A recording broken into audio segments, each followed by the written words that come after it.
4. Para que o manifeste como lhe convém falar. Andai com sabedoria para com os que estão de fora, remindo o tempo. A vossa palavra, isso aqui é a palavra de Deus, a vossa palavra seja sempre agradável, temperada com sal, para que saibais como vos convém responder a cada um. Sempre na igreja está em oração, vamos meditar nessa palavra. Não sei se os irmãos conhecem bem as controvérsias que existiam na igreja de Colosso.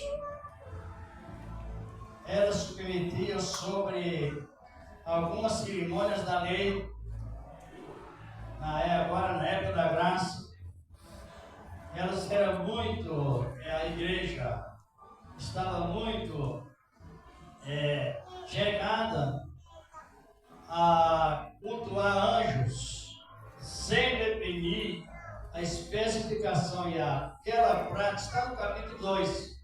Aqui o Paulo está trazendo essa exortação, fazendo uma correção do capítulo 2 da sua epístola mesmo, aos Colossos. E ele estava exortando a igreja o comportamento, a composição da oração. A igreja ela era dedicada ao culto a Gnos. Gnos é o gnosticismo, é uma doutrina do ocultismo contida no espiritismo do Oriente na época. Então imagina bem o perigo que estava ocorrendo naquela igreja e a mistura que aquela igreja estava passando, além dela se misturasse com as cerimônias do Antigo Testamento, da Lua Nova, dos sábados.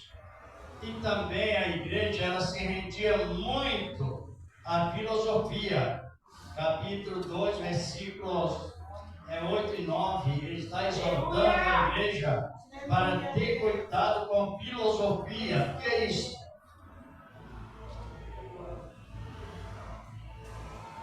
Filosofia é uma ideia criada pela própria pessoa e aquilo estabelece como uma regra.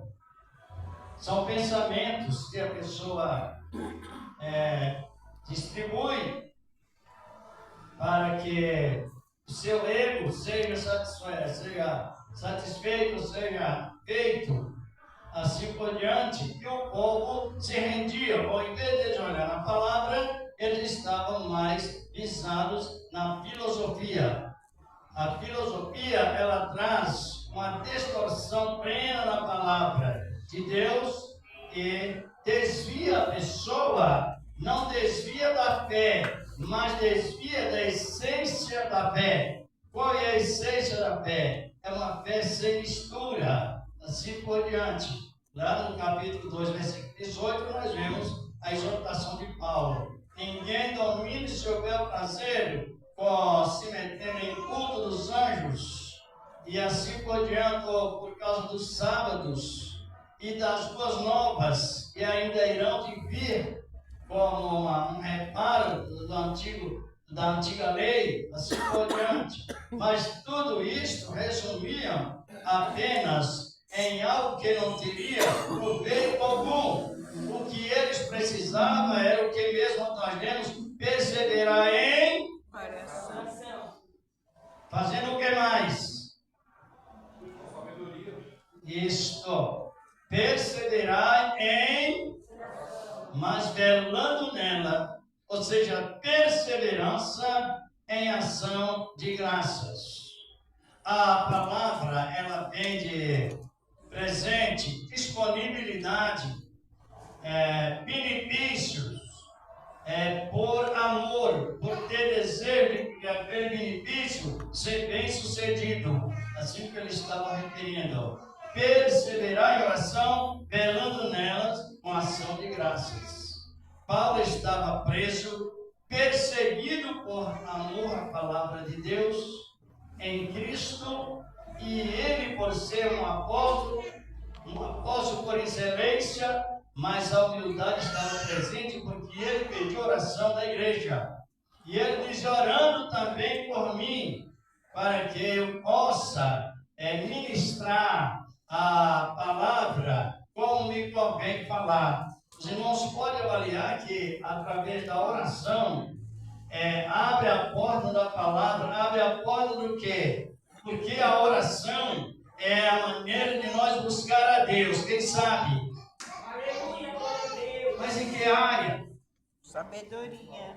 Se não há, buscar fica mais em vão do que dentro da razão. Às vezes a pessoa, nós dizemos, vamos buscar a Deus, mas tem o subjetivo, não é só o objetivo. Buscar a Deus em sabedoria. Porque a sabedoria, ela funciona de uma maneira toda edificante. A sabedoria, a pessoa sábia, ela tem aquele senso de poder e virtude, e tem também a parte da psicologia espiritual. A sabedoria, ela alimenta o fraco, sustenta cada momento a mais a pessoa. A sabedoria, primeiramente, antes que a pessoa fale, é necessário que ela ouça com propriedade de sabedoria, porque é necessário que ela ouça, para que ela possa se entender ou que ela deve se responder. E aqui na sequência, ele estava referindo sobre o controle da palavra. Um exemplo. O que é que Deus quer ganhar primeiro de nós? É isso que ele está referindo. A sabedoria para com os que estão remindo o tempo. Não expressa somente a igreja, mas também os que ainda não receberam a palavra. Por isso que eu aqui fazendo essa interrogação. Veja bem, esse assunto tão importante da palavra do Senhor, nosso amado Deus. O que significa essa palavra?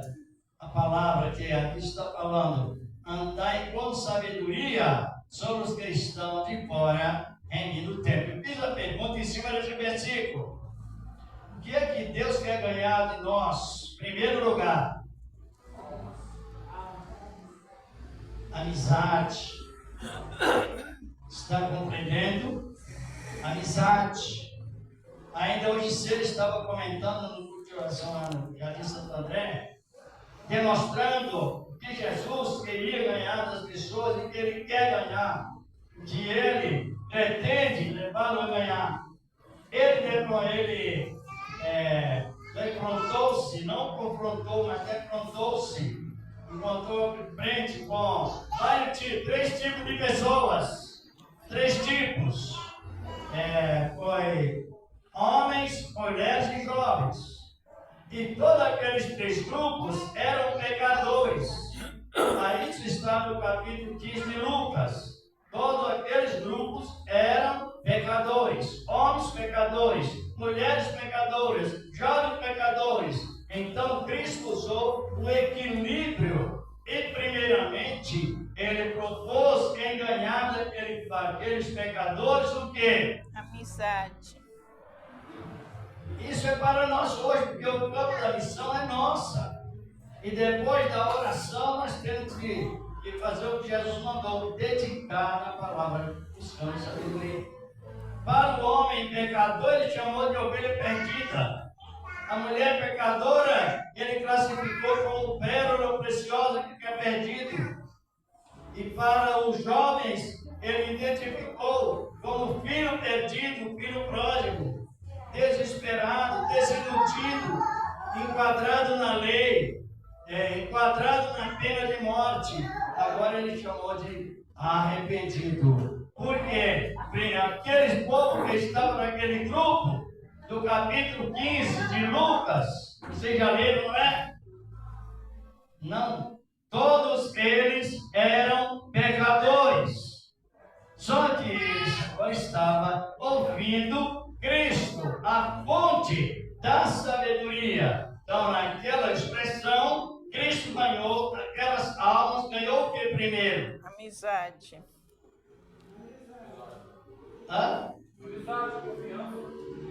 Ele conquistou a confiança daqueles pecadores. De tal maneira que Cristo ia pregando para aqueles bastidores, pessoas de várias classes, várias naturezas. E ele foi dando no processo, como exemplo para nós, no processo da sabedoria, o controle, primeiramente. Por isso que Paulo está referindo: andai com sabedoria para os que estão de fora, remindo o tempo. A sabedoria, biblicamente falando, ela é indispensável em todas as nossas áreas. Por que assim? Porque a sabedoria, ela promove fruto do Espírito. E o que leva-nos a nossa boa conduta com Cristo, com Deus, conosco e com o próximo, somente por meio da sabedoria. Por isso que ele estava referindo: andai com sabedoria sobre os que estão de fora, remindo o tempo. Aí ele aplica sabedoria no sentido ilustrado. Ele usa sal. Não é isso? A vossa palavra seja sempre agradável, temperada com Sal. Com quê? Sal. Sal. Exatamente. O sal, ele tem vários sinônimos na Bíblia. E a convivência com o nosso próprio corpo. O nosso corpo, ele possui 25% de sal e 75% de água. Então, o nosso corpo, ele possui o equilíbrio, porque ele tem esse percentual de sal em nossas vidas. Quando choramos, as nossas lágrimas têm gosto De sal. de sal. Demonstra efeito da misericórdia de Deus. Quando a mortandade no mar, o mar não cheira mal. Por que não cheira mal? Porque tem o sal que conserva. Não é o sal em demasia, é o sal no equilíbrio para a conservação também dos legumes, dos vidros, dos mercados. Os legumes também não perdem, porque tem sal. O cristão, no equilíbrio da boa palavra, ele é perseverante, porque o tempero do Espírito Santo, o bom sabor do Espírito Santo é que leva-nos a ganhar amigos e conservar os amigos em Cristo, o Senhor da glória. O sal, ele tem sinônimo também de humildade. É o tipo daquele crente humilde que nunca quer se transparecer, mas sempre ajudando um outro em Cristo. Nunca se viu alguém dizer que o sal está caro, porque ele não transparece. Mas quando ele transparece em tempero, ninguém usa. O churrasco está muito salgado, a comida muito salgada. Então o crente muito salgado é neutro.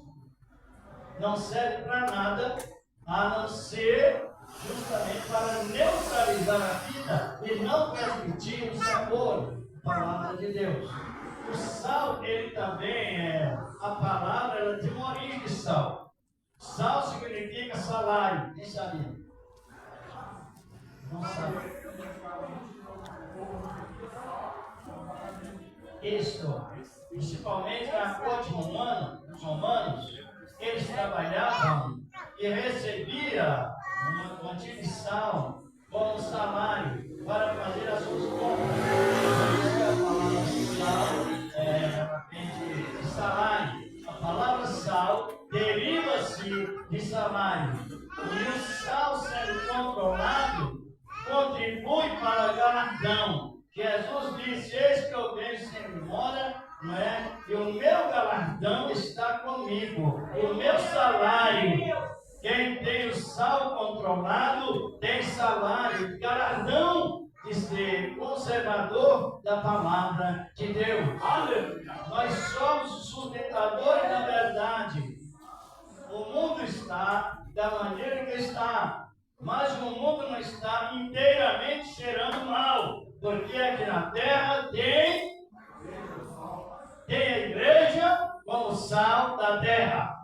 Quando a igreja for retirada, o Espírito Santo ele não sairá da terra, porque o Espírito de Deus ele não sai para lugar nenhum, porque ele é Deus e não pode deslocar-se. Mas quando o Espírito Santo for com a igreja, o mesmo Espírito Santo deixará de operar aqui na terra. E o mundo passa as mais terríveis calamidades que já estão agora, porque falta sal. E lembro bem que lá em Sodoma e Gomorra existia um homem, ele era o controle do sal. Ele era magistrado, ele aconselhava, ele sentava na porta da cidade, ele tinha capacitação de fazer julgamento, e enquanto isso o povo estava ainda conservado. Mas o dia que Deus deu o sal de Sodoma e Gomorra, foi isso não. Quem é o sal? Noé.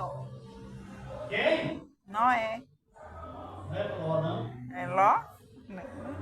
Capítulo 19 de Gênesis. No dia que Ló saiu do Sodoma e Gomorra, choveu fogo e enxofre, e o local, Sodoma e Gomorra, arda, mas é ruim. E o local ficou semeado de sal. Ali neutralizou o sal, foi tanto que neutralizou a terra. Não produziu mais nada. Mas enquanto o sal estava lá, então houve também aquele controle. Quando o sal saiu da terra na época do dilúvio, quem era o sal da terra? Noé. Dilúvio, quem era o sal? Noé. Quando Noé entrou na arca, Noé triunfou por cima da grande tribulação do dilúvio, mas o mundo cobriu-se com água de maneira completa, como diz a palavra de Deus. Agora, analisando bem, nós somos o que da terra? O sal. Somos sal. Está em Mateus, versículo 13. Ele diz: vós sois o sal da terra. Se o sal for diminuído, ou se for muito, para nada presta, senão para ser lançado fora e pisado pelos homens. Diz a palavra do Senhor, nosso amado Deus. É uma cultura que eles existiam de fazer o trilho de sal para que as pessoas passassem naquele local e fossem conservadas aquela passagem. Mas o sal era demais. Agora Paulo ele usa as mesmas qualidades dizendo: olha, a vossa palavra seja sempre agradável, temperada com Sal. sal. O sal também é sinônimo de aliança eterna, no sentido figurado. No capítulo 13 de Segundas Crônicas, nenhum filho de Davi se perdeu, nenhum dos descendentes de Davi se perderam através de ter cometido grandes pecados, porque quando Deus fez um pacto com Davi, Deus fez um pacto por uma aliança de sal. Então o sal também tem sinônimo de aliança inquebrável. E nenhum dos filhos de Davi se perderam, alguns perderam o galardão, mas a promessa da salvação foi selada com um concerto de sal.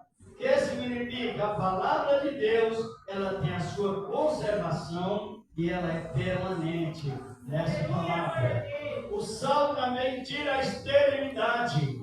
O cristão que tem o sal controlado, ele beneficia outras pessoas, anima e reanima outras pessoas. Lá no capítulo 2 de 2 Reis, no versículo 20 na sequência, os servos de Eliseu disseram: olha, aqui a terra, as águas são amargas, a terra é estéril, não produz nada.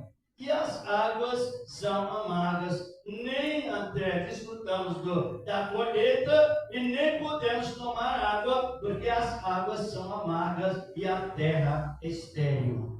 Aí Eliseu disse a eles: trazei-me uma salva nova e põe nela sal. E ele jogou sal na terra, e a terra tornou produtiva. Jogou sal na água, e a água tornou-se doce. Sal só não presta para fazer superstição. Quem sabe o que é isso? Aleluia, glória a Deus. Passar por cima de sal grosso. Aí já inverte a história. Já entra no paralelo com a feitiçaria.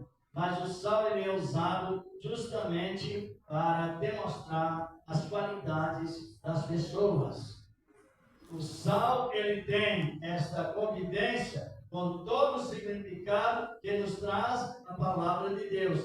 Por isso que uma igreja que ela compreende a palavra, usando tempero semelhante ao sal na sua posição exata, é uma igreja de união. E a união, ela cresce, faz com que a igreja cresça. A igreja permanece, não somente cresce, mas também permanece. Porque o controle da palavra de Deus é o que leva uma boa liderança. Glorificado é o nome do Senhor da glória. Mas tudo isto inicia-se na perseverança da oração, e peça perseverança, velando nelas com ação de graça.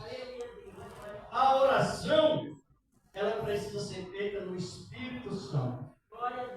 Por quê? Porque na época que nós estamos vivendo, é a época da plenitude da graça, e cada membro possui o seu ministério próprio. Então, quando a oração, quando é que a oração é feita no Espírito Santo? Tem Judas 20, 22. Ela edifica a nós mesmos. E depois dessa edificação de nós mesmos, no Espírito Santo que está em nós, claro que ela vai crescendo em união. Judas expressa: edificai-vos após ver sobre a vossa santíssima fé, orando no Espírito Santo. Porque quando é que estão referindo? Nós temos graça de Deus individualmente, mas quando todos se juntam com a mesma graça, o procedimento é crescimento constantemente. A oração também ela precisa ser feita com permissibilidade. Permissibilidade. Tirar o texto isolado e levar para o contexto. Quantas vezes Deus olha, tudo é possível que crema, de acordo com a vontade de Deus. O texto, ele é isolado e pode criar uma grande heresia só naquele texto. Mas no Evangelho de João, na Epístola de João, capítulo 5, está escrito, versículo 14: esta é a confiança que temos nele. Se pedirmos alguma coisa segundo a sua vontade, ele nos ouvirá.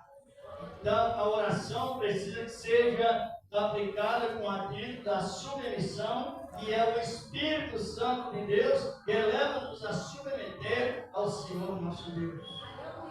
A oração é necessário que ela seja também aplicada de coração puro. Por que não responderam com puro? Por que não responderam com puro? É importante, irmãos, isto. A oração, eu sei. Os irmãos têm esse direito de saber se Deus está recebendo a oração ou não. É um direito nosso. Eu estou orando, eu não sei se Deus está recebendo. A Bíblia ensina-nos a entender que Deus ouve as nossas orações, e ela ensina-nos a orar de acordo com a vontade de Deus. E qual é a vontade de Deus? É que oremos de corações limpos, mas limpos na prática mesmo. O que significa um coração limpo? O coração limpo, ele pensa na beneficência de outras pessoas, pensa na segurança plena da oração, E um coração limpo, ele fica totalmente isento de juízo. Ele não se julga, também não se exalta. O coração limpo. Os limpos de coração são aqueles que submetem à plena vontade de Deus.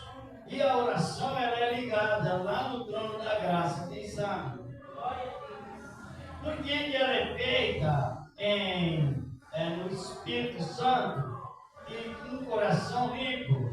Porque a oração ela é levada pelo anjo até diante de Deus. Quem já viu isso? Glória a Deus. Está no Apocalipse capítulo 8, versículo 3 ao 5. Quando estamos orando, Deus está de coração limpo, claro, corações limpos. Deus está recebendo as orações da maneira dentro da razão da palavra. Então ele viu o anjo com uma salva de ouro. Já leram isso não? Não. Ele envia, eu citei o capítulo e o versículo também, depois lê.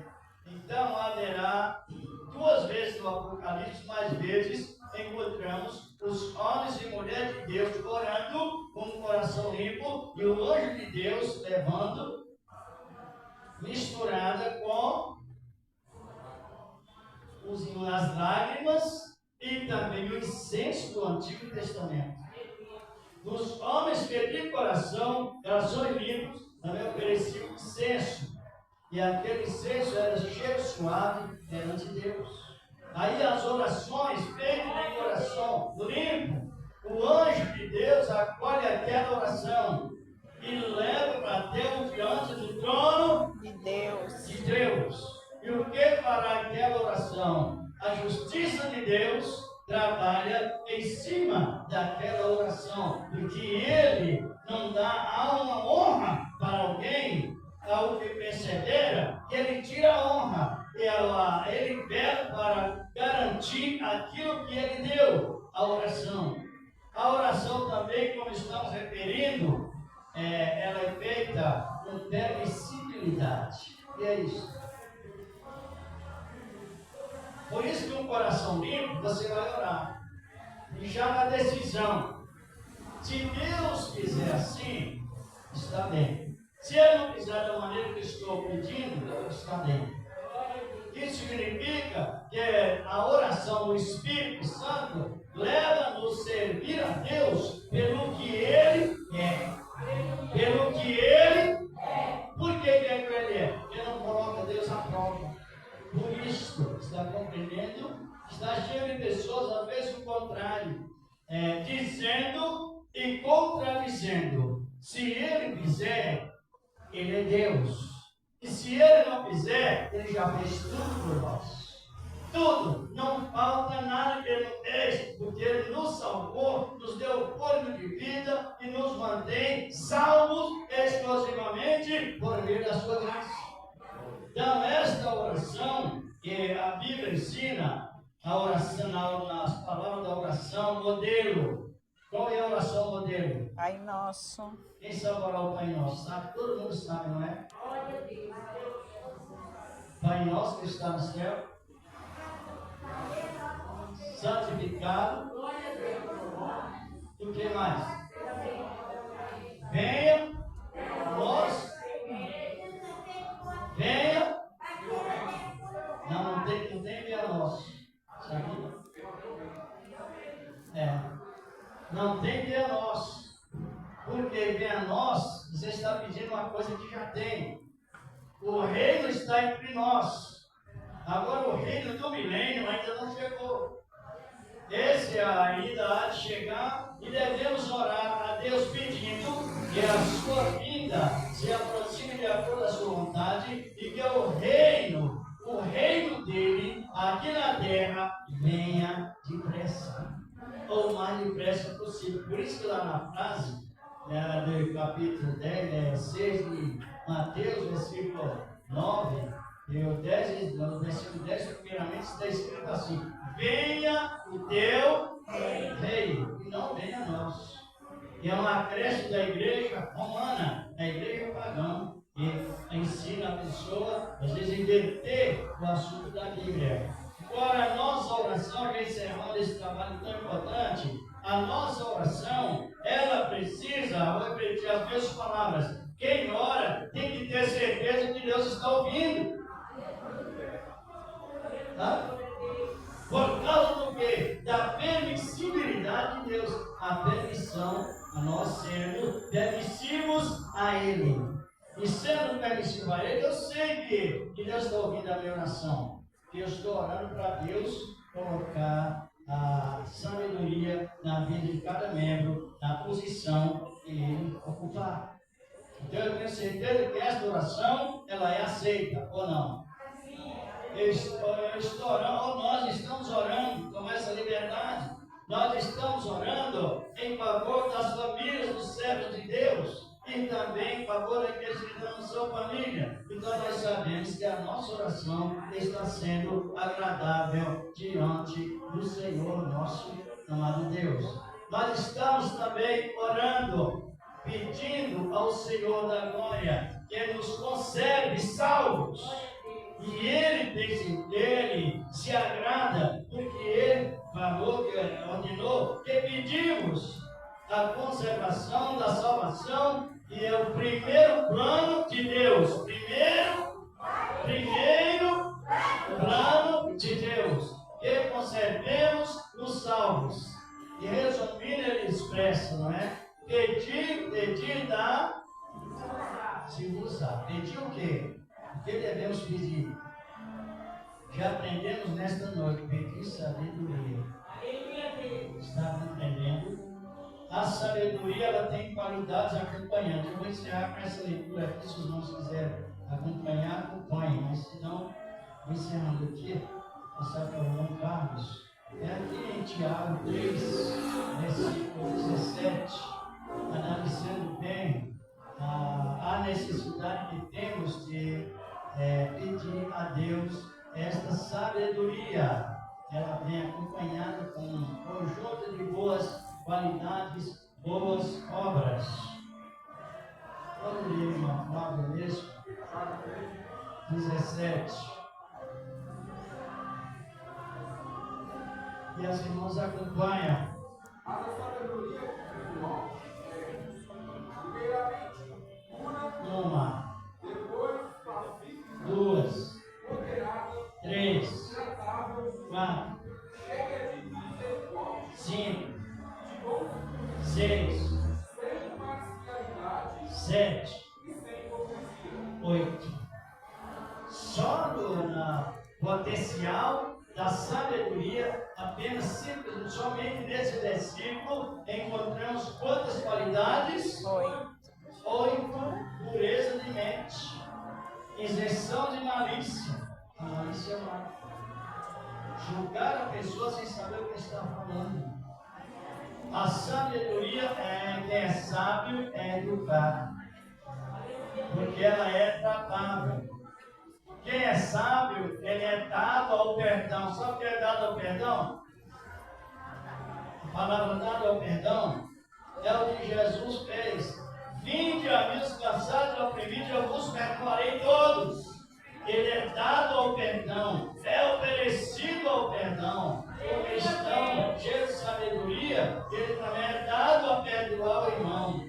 Pode ver o irmão em uma falta, numa falha, mas ele compadece e atença no perdão, porque é a sabedoria traz as mesmas características de Jesus. Amém? Compreender o perdão do de Cristo, porque o Senhor da glória. Exatamente, perseverar. O que é perseverar? Nenhum tipo de pecado que apareça, ele vem sendo conservado. Por exemplo, se a pessoa tem hábito de falar mal do outro e não tira esse hábito, ela não está perseverando. Está compreendendo? Tem hábito de qualquer coisinha se explode, se ira. Então ela não está perseverando, está em iniquidade. É um pecado que a pessoa possui